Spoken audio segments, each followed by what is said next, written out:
tonight on CTV News at 6.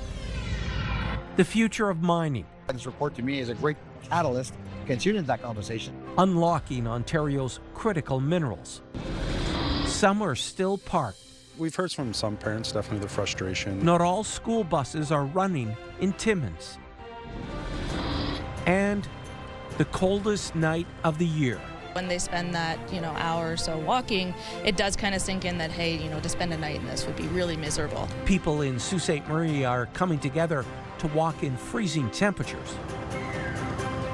CTV News at 6 with Tony Ryma and Rick Wyman with weather. Good evening. Glad you're with us on this Wednesday. Ontario's Chamber of Commerce hosted a panel discussion in Sudbury today on the future of mining. And as CTV's Amanda Hicks tells us, the conversations were sparked by a recent report.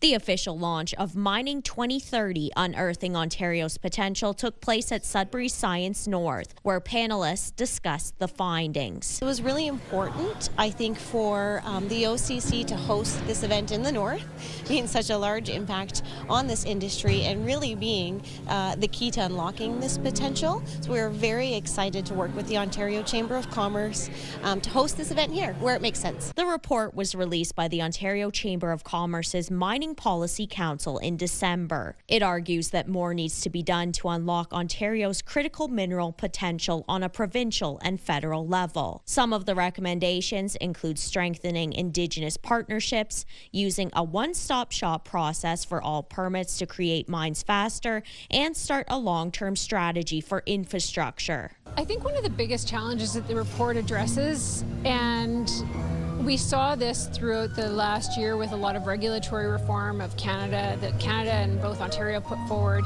is really the speed at which and efficiency at which mining projects pass through the regulatory system.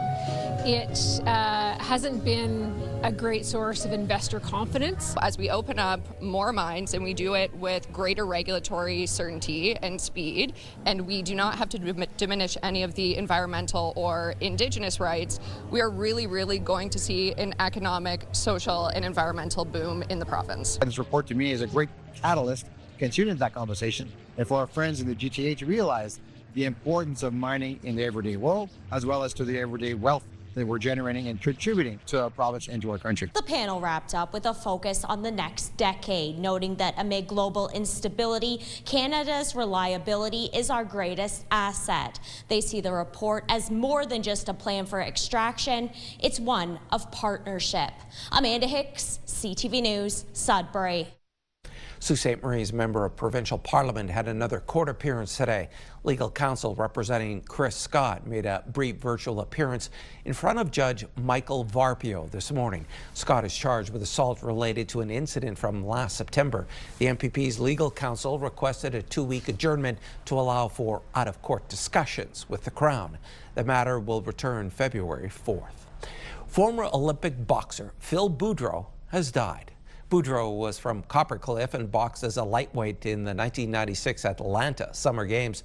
His life after sports garnered him more attention than his Olympic days, as he was linked to the Hells Angels and was convicted of assault, among other run-ins with the law. You can read more about this story by going to our website, ctvnewsnorthernontario.ca. A lumber mill near Kirkland Lake is getting some help from the provincial government for some key upgrades. Kirkland Lake Forest Products was awarded $1 million to install advanced manufacturing equipment at its mill in Kanagami. The Minister of Northern Economic Development and Growth, George Peary, saying the money will help keep the company competitive in the challenging trade environment. Kirkland Lake Forest Products is a softwood lumber finger joint mill that has been hit hard because of U.S. tariffs. 3 weeks after a wicked snowstorm, some school buses in Timmins are still not able to run their routes. Officials with Northeast Tri-Board Student Transportation say 57 out of 77 buses are on the road as of today, and 33 of those buses are only doing partial runs. They say there are still some residential areas that have yet to have snow removed, such as in the South End. There's no word yet for when all school buses will be operating as usual. We've heard from some parents, definitely their frustration. They want an idea of when their bus stop will be serviced, because they do see buses on the road and routes being serviced, but not particularly their bus stop. So they have those questions when perhaps they might be able to see theirs. So we've been hearing that chatter. In the meantime, the city is offering free rides on Timmins Transit, but reloadable transit bus cards must be picked up at the transit terminal. A yearly event that raises money for charity while bringing perspective to the plight of the homeless is just over a month away. As CTV's Corey Nordstrom tells us, the coldest night of the year raises funds when many organizations are seeing a significant slowdown in donations. For the last 14 years, Saultites have braved the cold for a walk that supports St. Vincent Place. The coldest night of the year walk serves as a critical fundraiser for the organization that operates a thrift store, transitional residence, and has many food-related services for those who are struggling. We definitely see a huge decline in donations January and February, so coldest night is definitely a huge bump for us. It's really important. I mean, it's even outside of the time of the year. It's really important in terms of our, our budget and our ability to help those in the community that we do. This year's event takes place February 28th, with each of the 4 major Northeastern Ontario cities taking part. In North Bay, the funds go toward the Gathering Place, which also organizes the walk. We would typically see about, I would say we're averaging about 230 walkers per year, which is amazing. Great community support. It's an amazing opportunity to get the community together. One of the focal points of the event is for attendees to get a small sense of what being in the elements can feel like for people who are unhoused. So when they spend that, hour or so walking, it does kind of sink in that, hey, to spend a night in this would be really miserable. It's one thing to talk about homelessness and our citizens in the city who are struggling with that and the cold and the struggles and the challenges that they face. I guess it kind of makes it more tangible, right?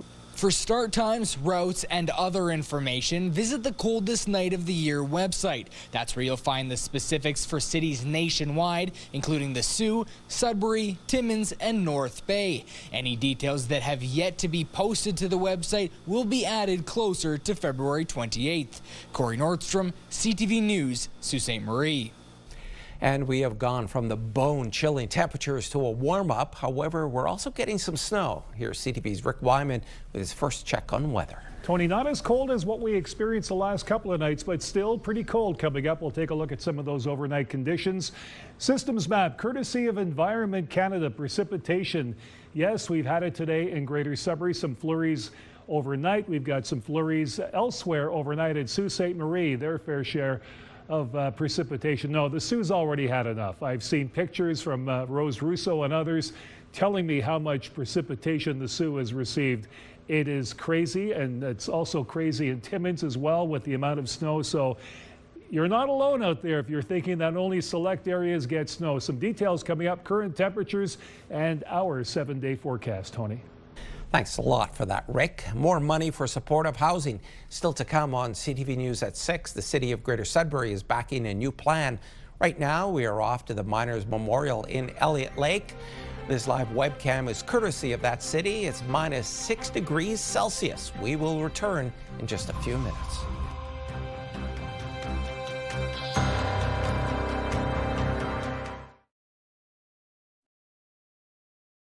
Fuel your Fridays with CTV and Pure Country. Enter online for a chance to win a $100 gas gift card. Fuel your Fridays. Powered by CAA. Life isn't one size fits all. Neither is CAA.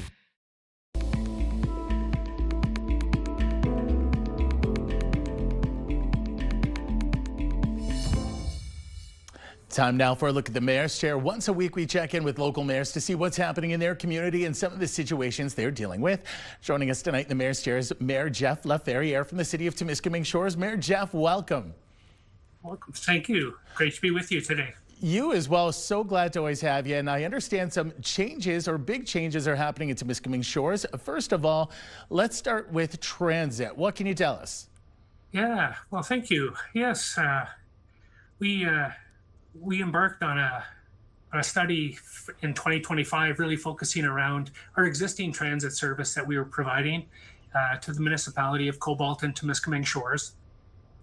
And through that study was really looking at how we can improve the service, but also any opportunities we could have to expand the service. And so part of that process was really reaching out to a number of the smaller surrounding municipalities to see if there was any interest there. And with the Ontario government having their Ontario Transit Investment Fund available, we've reached out. It looks like we're going to put a funding application through in 2026 and really focusing on growing the transit service to, heading out to the north as far as Englehart, to the south as far as Temagami, heading out to the east to the Quebec border, and out as far west as Elk Lake. So, for us, we're really the retail hub in our district, and, really looking at how we can support, our district to the best of our ability. And the transit is hugely underserved, as you know, in Northern Ontario. And this would really give us a boost, I think, to really support the folks. Number one, able to stay in their homes a little bit longer. I know housing's a challenge right across the country. And, if we can provide a little bit more transportation, it allows folks to be a little bit more flexible and maybe stay in their current locations a little bit longer. I love that. And you've clearly looked into that, and there's clearly, I'm guessing, some interest. I'm curious, how will that work in concert with the proposed Northlander coming through your area? Yeah, that's an excellent point. So we're dealing with, 32 different partners. So municipalities, some businesses, some agencies, and Ontario Northland to really focus on the first and last mile. The train is coming very, very shortly, hopefully in May or June of 2026. But also, the Northlander bus, and we're really looking at coordinating those schedules. And if you purchase a bus ticket through Ontario Northland, that'll allow you to transfer into this new service as well. So hopefully, we're looking kind of at a one-stop shop and making sure that folks can get from point A to point B without too much trouble or having to find need from family or friends to get them to their final destination. Finally, I'm down to the last 30 seconds or so, but one of the big common complaints we hear along Highway 11 is traffic safety. Would changes to the bus and a new train improve that, or what are your hopes as we go forward? I think for sure. I think when you have public transportation, you are taking a number of vehicles off the road. So I think that should help. Highway 11 has been a challenge, and I don't think having transit on its own is going to resolve that problem. I think there's a number of initiatives that are in play, but it definitely, I think, would bring us a little bit closer to providing a little bit more safe travel on Highway 11. Well, there's going to be a lot for us to watch for sure. Mayor Jeff, thank you so much as always. Hey, my pleasure. That's Mayor Jeff Laferriere from the city of Timiskaming Shores. Thanks for that, Ian. Sudbury City Council is backing a new supportive housing development. At last night's Finance and Administration Committee meeting, staff were directed to apply for funding. If approved by the Build Canada Homes Supportive Housing Program, the project would see a 40-unit built on this parcel of land next to 720 Bruce Avenue. City officials say the land is already zoned, which could expedite a modular build.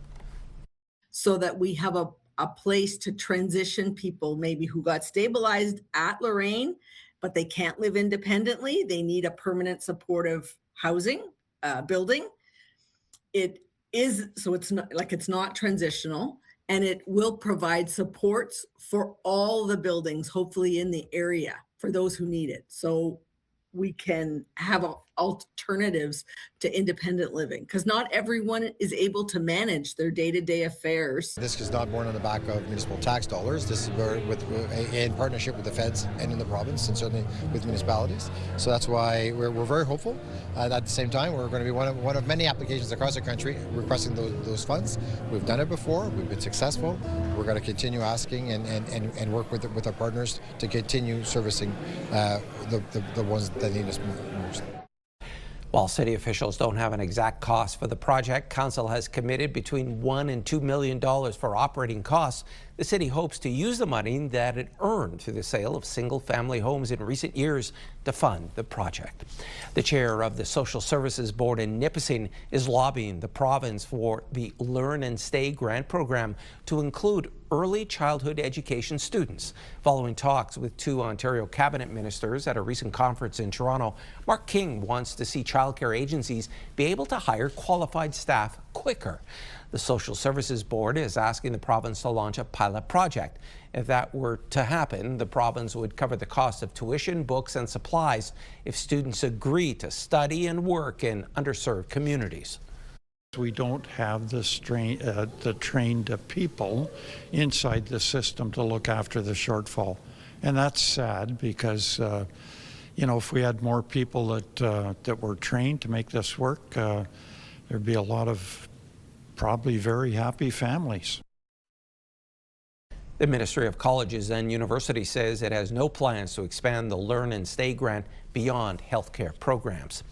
He was just 7 years old when he was struck and killed by a city bus in Hamilton in December. Today, his grieving parents spoke out at Queen's Park, saying they believe if their son's school had adequate staffing, he would have been in class the day he died. CTV's Allison Hurst explains. Remembered for his big smile that could melt the world, 7-year-old Max Simau's parents say his death could have been prevented. He should have been in school. He wasn't there because he'd been switched to a modified schedule due to a lack of special needs resources in October. Max Simau had autism and was nonverbal. On his way home from school with his mom on December 11th, he was struck and killed by a city bus. We feel robbed and cheated out of a future with Max. We are so heartbroken and mad. He should still be here with us and should have had a chance to celebrate Christmas that he was so excited about. According to the Ontario Autism Coalition, more than 25% of students with special needs in Ontario are not attending school for full days. There are approximately 358,000 disabled students attending Ontario schools, which means that well over 115,000 students are experiencing exclusions. The organization has been calling on the government to ensure kids with special needs get full days for years. Exclusions definitely existed prior to 2018, but not to this level. It is at a crisis level now. For Chris and Emily Simau, the change to their son's school hours had a big impact. I had to reduce my hours at work. The Premier was asked about this at a news conference this morning. It's continuous improvement, but we're funding more than any government in the history of our province, and we're going to continue to fund it. I mean, look at the size of this government's budget. And they can't make sure that every child can go to school. A feeling shared by the family. My son's dead, so they're not doing enough. And they've had, like I said, 8 years, like my son was only 7. To honor their son, the Simaus had his name tattooed in his writing along with his handprints. Now myself and Emily will never have the chance to hear his sweet voice maybe one day say, "I love you, Mom or Dad," or feel his hugs he gave to show his love. A pain that will never go away. Allison Hurst, CTV News. Back now for a check on your current conditions. Once again, here's Rick. Tony, some snow and cold in our forecast. Let's check out our forecast radar issued by Environment Canada. We've got the system moving through into Thursday as well. And depending where you live, you will get snow. We'll take a look at that momentarily. But first, let's take a look at what's happening with our current conditions. Of course, factor into the wind chill. On top of these conditions, so these are the actual air conditions that we've got throughout the Northeast right now. Minus 23 in Moosonee, kind of cold there. Minus 13 in Cochrane. Minus 11 in Timmins and minus 14 in Kapuskasing. We've got minus 11 in Chapleau, minus 9 in Wawa, some light precipitation. Minus 10 in Sault Ste. Marie. Meanwhile, in Parry Sound, some light snow, minus 6 degrees. And as well, let's move on up to North Bay, minus 8, Temiskaming Shores, minus 8, and Kirkland Lake, minus 11. How about Sudbury Nickel Belt, minus 6 right now, Espanola, minus 6, Elliott Lake, minus 17, or minus 7 along that corridor right now, and minus 6, Gore Bay, some light snow. Don't forget, these are the actual conditions right now, but you'll also have to factor in the the wind chill, not only this evening, but overnight. It will get colder throughout northeastern Ontario. Coming up, we've got our 7-day forecast and the pick of the day. Tony, just minutes away. Thanks a lot for that, Rick. The Prime Minister is on his way home. Next on CTV News at 6, Mark Carney is wrapping up his trip to Europe, receiving high marks for his speech yesterday. And President Trump calls off tariffs on Europe and has a deal, he says, for Greenland.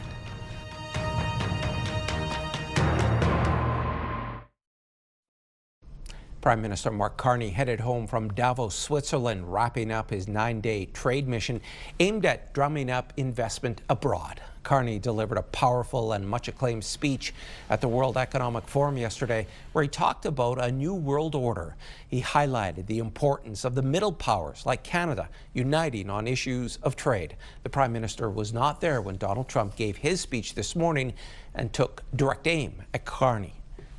Canada gets a lot of freebies from us, by the way. They should be grateful also, but they're not. I watched your Prime Minister yesterday. He wasn't so grateful. But they should be grateful to us. Canada lives because of the United States. Remember that, Mark, the next time you make your statements. Despite comments during his speech about owning Greenland, the U.S. president announced a framework for a deal was reached about the country this afternoon. CTV's Joy Melvin has the latest on the proposed deal.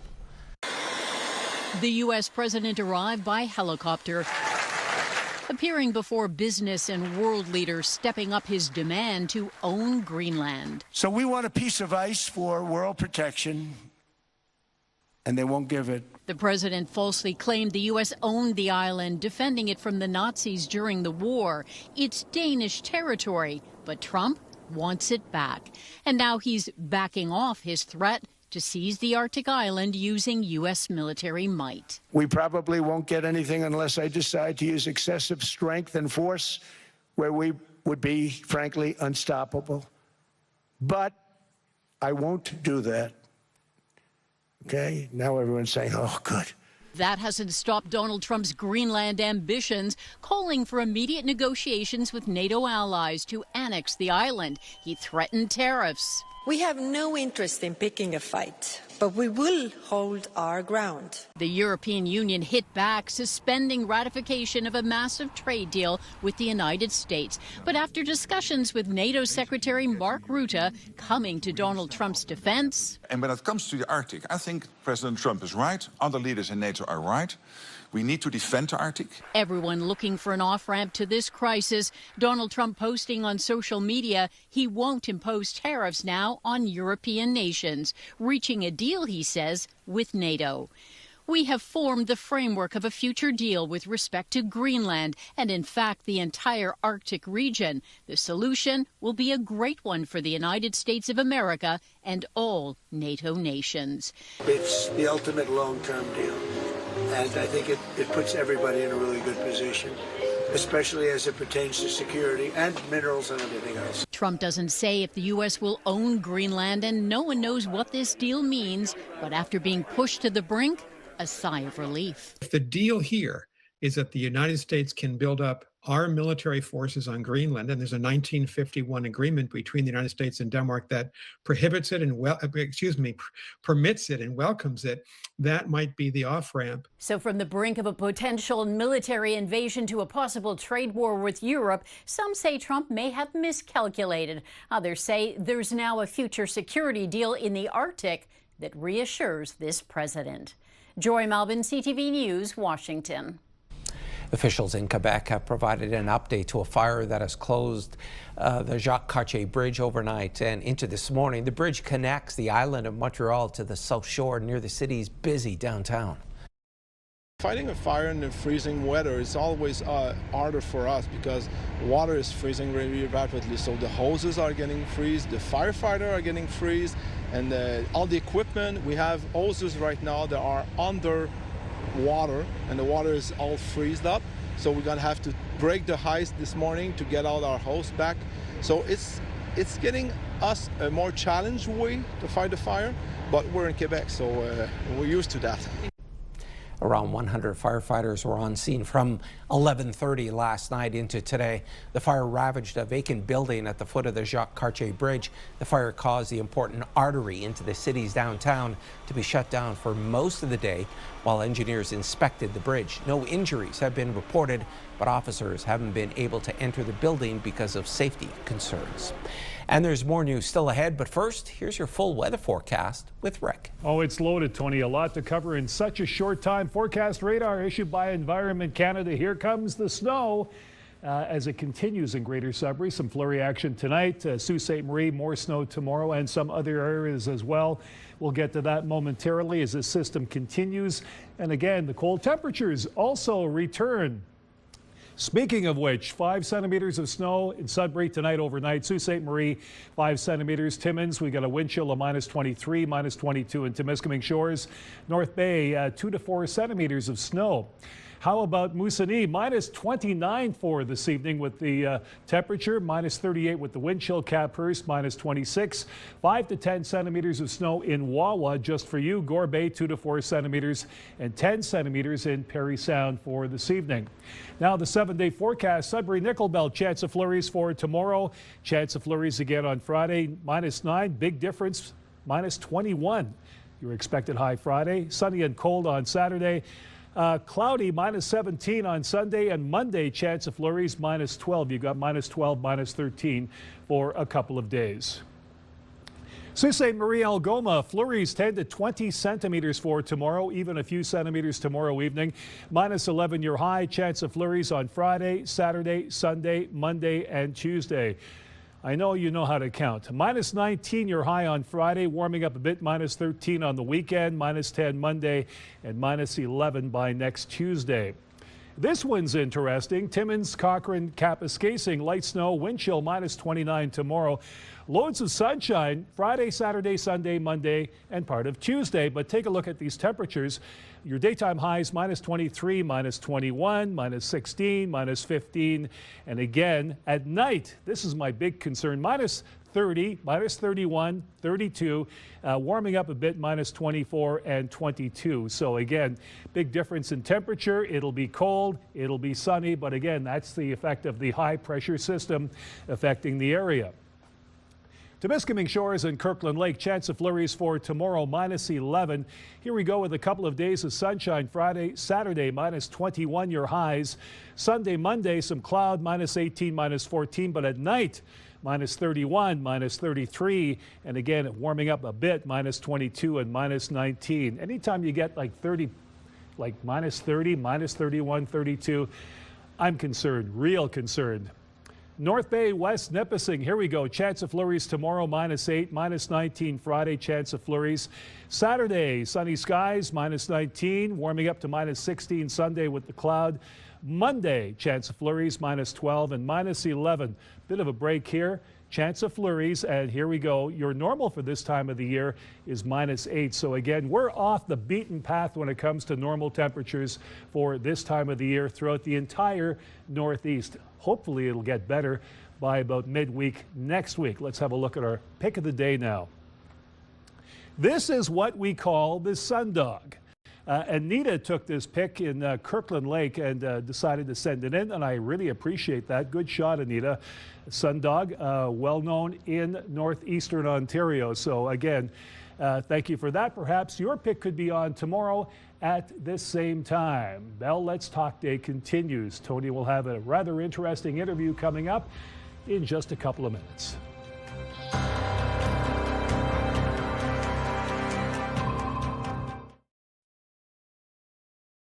On this Bell Let's Talk Day, we are continuing the conversation about mental health and addiction. Our parent company, Bell, is premiering a special Live Loud Live. 2 organizations are highlighted, Make Music Matter and Matthew Perryhouse. Perry was a TV and film star who died in October 2023. His sister, Caitlin Morrison, now joins us from Toronto. Thanks for being with us, Caitlin. Thank you so much for having me, Tony. Good to see you. Yes, you too. So tell us about the program that brings together music, mental health, and addiction. Why was it so important to be a part of this? And what do you hope audiences take away from it? Well, I think music is a healing thing. And the partner organization that we worked with on Live Loud Live, Make Music Matter, proves that every day. I mean, they help people who've been through some of the worst trauma that you can possibly imagine and that you don't want to imagine, rebuild their lives, regain autonomy. It's amazing. And in our own little way, we try to do that too, to help people find, you know, better lives, find kind of peace of mind. And also, Matthew was the world's biggest music lover and loved to sing and loved to listen to music, and at one point almost quit acting to play the oboe, which is something that he probably would have actually ended up being the world's only famous oboe player because of the kind of luck he had. But you know, it's a guiding thing, and I think it speaks to a lot of people, and so it seemed like the right thing to do. Matthew Perry House in Ottawa focuses on life after treatment. Can you explain why post-treatment support is so critical? Yeah, well, you know, any doctor you talk to, especially one who knows a lot about addiction, will tell you that when you get to the point where you are seeking treatment because of a significant issue with substance use and long-term substance use, your brain has lost the ability to feel okay all by itself.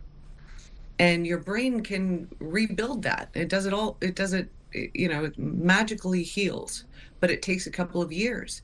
And people go to treatment for a few weeks, maybe a couple of months. And then they leave treatment, they're back into a life that is chaotic and full of the wreckage of all the things that have happened to them. But their brain won't give them the feeling of being okay again. Instead, their brain keeps going, you know what will make you feel okay? You know what will make you feel okay? There's only that one thing. Give it to me, please. And to imagine that people are going to be successful in rebuilding a life when that is happening is folly. And so we want to not only support people for longer while their brain heals, but also help them get those pieces of their life back in order so that they are returning to a life that is a life they want to be in. Caitlin, thanks so much for your time, and continue the great work on mental health and addiction. Thank you so much. It's a pleasure to be up there with you. Caitlin Morrison was our guest. She joined us from Toronto. By the way, you can see this special also on Crave, and we have a lot more about the impact of our initiative along with tools and resources by going to letstalk.bell.ca. And the theme of Bell Let's Talk Day is taking a moment for mental health. The Canadian Mental Health Association Sudbury Manitoulin offers a safe space and welcoming environment to help people start that conversation. CTV's Alan Everson has more. People aged 16 plus can walk through the doors of the Canadian Mental Health Association Sudbury Manitoulin to get support. There is also a self-referral available by computer. Dana Carbone is an intake worker, a first point of contact when someone seeks help. We want to reduce that stigma around mental health. A lot of people might feel uncertain about reaching out for support. So we want to, be very welcoming and encouraging for individuals to come in and access anything that they might need support with. Many people don't know who to go to or where to go to start talking about mental health, so we want to reduce as many barriers as possible to make it easier for people to reach out, because we know that that's very hard to do. The CMHA says it's important that people talk about mental health and supports the theme of taking a moment for mental health on Bell Let's Talk Day. It's extremely important. Many people don't talk about mental health, and although we aim to reduce stigma, part of doing that is actually taking action and making it easier for people to start that conversation. The theme this year is kind of just opening up the conversation and trying to connect with either your own mental health and understanding your own self-care, or connecting with others and checking in on them and their mental health. So trying to build those, communications and chatting with others about mental health and, the importance of getting support if you need it. Officials with Bell Let's Talk Day say it's a day dedicated to awareness, acceptance, and action. Alan Everson, CTV News, Sudbury. The creator of a well-known Sudbury fashion brand will be honored next month by the Rotary Club. CTV's Madison Merrier caught up with him. Ryan Benoit started the Positive Inception clothing line back when he was a student at Laurentian University. What started as selling t-shirts out of his backpack quickly grew into a community-known and recognized label. I always loved fashion and I always loved business, so I kind of put the two and two together, and I wanted to kind of create something to allow people to be a little more positive and try to make the world a better place, essentially. Benoit hopes the Positive Inception name helps to inspire people to be themselves and embrace it with positivity. One of my favorite quotes is like, your perspective drives your performance. And if you have a positive perspective, your performance will kind of follow, right? And I think it's easier to live life with more of a positive outlook and see the good things out of everything. Even if there's a bad situation, there's always something good that comes out of it. And I think if you have that mindset, it can really help you go a long way. Benoit's recognition for his positive and selfless spirit is also being awarded by the Paul Harris Fellowship from the Rotary Club of Sudbury in February. So Ryan, as you know, is a successful business person, but his brand really is an inspiration to many people in Sudbury, and he's an inspiration. It's not really just the clothing, it's sort of the Positive Inception lifestyle that inspires so many people. I think it's amazing, and it's going to a good person and someone that merits it. Yeah, for sure. I'm really looking forward to the night and there's so many amazing people within this community and being part of this list and being nominated and being able to receive such a prestigious award. It means a lot, and at the same time we're able to raise money for a very good cause with Easter seals, and it kind of goes hand in hand. The Positive Inception in Sudbury has been an example of being able to achieve your dreams if you set your minds to it. And when community members see the logo, they feel that happiness. No, I think it's the brand itself, being positive and spreading the word. There's not enough of that in life. Madison Marier, CTV News, Sudbury. We have a reunion to tell you about right now. Baby Verena and her mother, Wendy Heinen, were reunited yesterday at St. Michael's Hospital in Toronto. It was the first time the two were meeting since January 7th, when a collision in Sault Ste. Marie forced Wendy, who was 7 months pregnant, to deliver Verena by C-section. That collision killed the Heinen's 2-year-old son, Devereaux, and the driver of the vehicle that struck them head-on. A GoFundMe page set up to help the family has raised more than $274,000. It's a valuable program. Still ahead on CTV News at 6. Celebrating a program that helps to prevent and reduce crime through partnerships.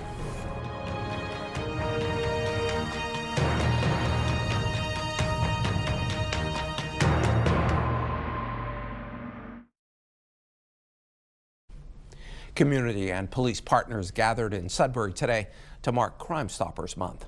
After a proclamation and speeches at City Hall, partners went outside to raise the Crime Stoppers flag. Sudbury Rainbow Crime Stoppers is one of 39 programs across Ontario that promotes anonymous reporting of crimes. Those involved in the program say it's the anonymity that's key to the program's success, since tipsters can provide information without fear of retaliation from those involved in the crime. With our program, no one will need to go to court, and the information cannot be subpoenaed. Therefore, if somebody does want to call in for a tip, all they have to do is call 705-222-TIPS or go online, and they'll be able to submit their tips that way. Anonymous tips turn hesitation into action, action into prevention. Time and again, that quiet decision to report has stopped crimes in progress, helped recover stolen property, illicit drugs, and has brought people home. And so if you remember only one thing today, let it be this. Your voice does matter. Your safety does matter. And together we can and we will stop crime. Sudbury Rainbow Crime Stoppers says tips in 2025 led to 53 arrests and helped recover more than $1 million in illegal drugs, stolen property, and cash. Briefly in sports now, in the NOJHL last night, the Timmins Rock played host to the Powassan Voodoos, and Voodoos forward Jax Pereira opened the scoring on a first period power play and would end the night with 2 goals and an assist in Powassan's 5-2 victory over the Rock. Powassan continues their road trip with a game in Hearst tonight against the Lumberjacks. Game time is 7 p.m. Tonight, the Sioux Greyhounds are taking on the London Knights at GFL Memorial Gardens in a special Bell Let's Talk game. The Greyhounds posting these pictures to their Facebook page yesterday in their best poses, complete with Bell Let's Talk toques. They say this is about creating meaningful moments for mental health. They add the first 1,000 fans in through the door will get a toque. Puck drop is 7:07 p.m. A collection of century-old hockey cards is hitting the auction block, including what's considered to be the holy grail of hockey cards. As CTV's Colton Weens explains, they were destined for the trash, but a Windsor man kept them safe all these years. Very rare, yeah. You don't see discoveries like this very often, especially ones that haven't been offered in the hobby. They've sort of stayed in one family for this whole 100 years. Ben Pernfuss calls it a once-in-a-lifetime find. 51 hockey cards from the 1924-25 Champs Cigarettes hockey set, one of the most desirable Canadian tobacco issues in the hobby, are now up for auction at Miller & Miller. The main card in this set is the Stanley Cup card, and this is the first time the Stanley Cup was ever featured on a card. 1924, so it's over 100 years old now, and it's considered sort of the rookie card of the Stanley Cup. Some people would throw around the word holy grail for hockey cards in terms of pre-war hockey, but it also includes some pretty incredible names like Howie Morenz, Jack Adams, Hap Day. There's a lot of great names in this set, and people love it. Produced by the Tobacco Products Corporation of Hamilton in 1924, Pernfuss says they almost never made it to the auction block. As the story goes, Donald Batter from Windsor found the cards in a tobacco box his father had in 1988. He asked his dad whether he could have them, and his dad said, yes, but I was just about to throw them out.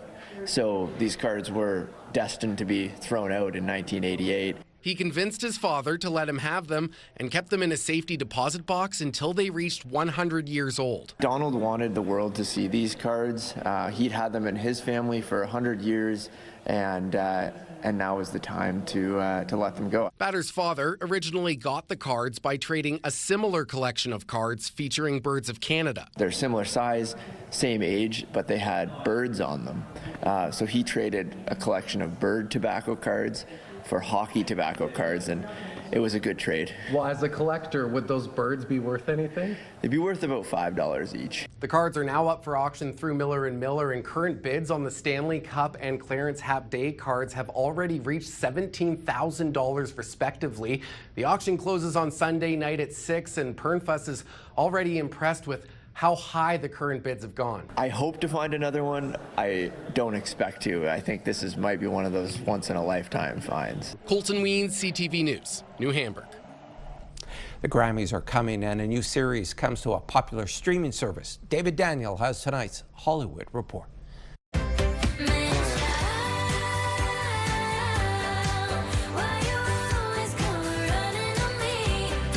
Sabrina Carpenter is returning as a performer at this year's Grammy Awards. She's up for 6 trophies, 4 of them including Song and Record of the Year for Man-Child.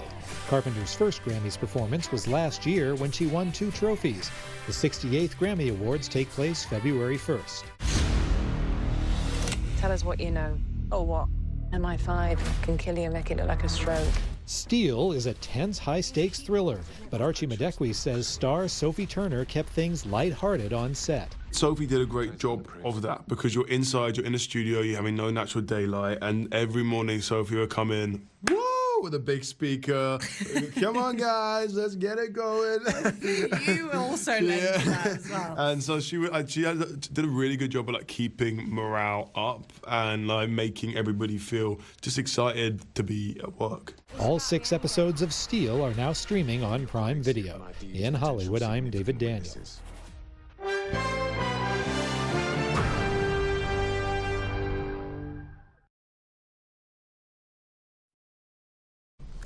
North American markets were quick to respond to what the U.S. president had to say today. BNN Bloomberg's Mirella Fernandez has more. The markets tanked on Tuesday with the threats against Greenland. So when the U.S. president took military action off the table earlier today, investors were relieved. Then early this afternoon, Trump posted a deal had been made on Greenland, and so he wouldn't impose tariffs on European countries. Immediately, the North American market spiked. The TSX gaining over 100 points, the S&P 500 also shooting up. Here are the closing numbers for the day. The Canadian dollar is up a fraction to 72.31. West Texas Intermediate is up to 60.62. Western Canadian Select slightly up to 45.32. And the TSX gained 101 points today to close at 32,851. Those are your business headlines. I'm Mirella Fernandez. And here are the current prices for some key commodities we watch. Gold up $67.89, closing the day at $48.3138 US an ounce. Silver slipped $1.47 to end the day at $93.10. Copper up 2 cents to $5.90, and nickel moved forward 15 cents, ending the day at $8.12 US a pound. And Rick is back now for one last look at your Thursday weather. Okay, Tony, let's take a look at some of the conditions that we're dealing with right now across northeastern Ontario for tomorrow morning. We've got a wind chill to start off things. Minus 20 with some sun, some cloud, chance of flurries. Meanwhile, in Timmins, minus 14 with the wind chill. Well, it'll be a lot colder. 10 to 20 centimeters of snow in Sault Ste. Marie as well during the day, and 5 more tomorrow evening with the high of minus 11. Meanwhile, in North Bay, we've got a wind chill of about 10 to 20 centimeters of snow in Parry Sound. Another 10 tomorrow evening. So please take it easy going down Highway 69, and in Temiskaming Shores, minus 23 with the wind chill. But again, we've got some flurries and some sun and cloud in the forecast, Tony, but some snow, a lot of snow in some areas for tomorrow. Back to you. Thanks so much for that, Rick. And finally, you're going to have a cow when you see this. Veronica, the 13-year-old Swiss brown cow, is proving she's probably the sharpest tool in the barn. Veronica is clever enough to use his broom to scratch wherever she itches. She even chooses between the handle and brush end, depending on which part of her body she wants to reach, which makes her a multi-tool user. Veronica has a pretty great life. She lives in Austria and has always been a pet. Plus, she's a genius. Good night, folks.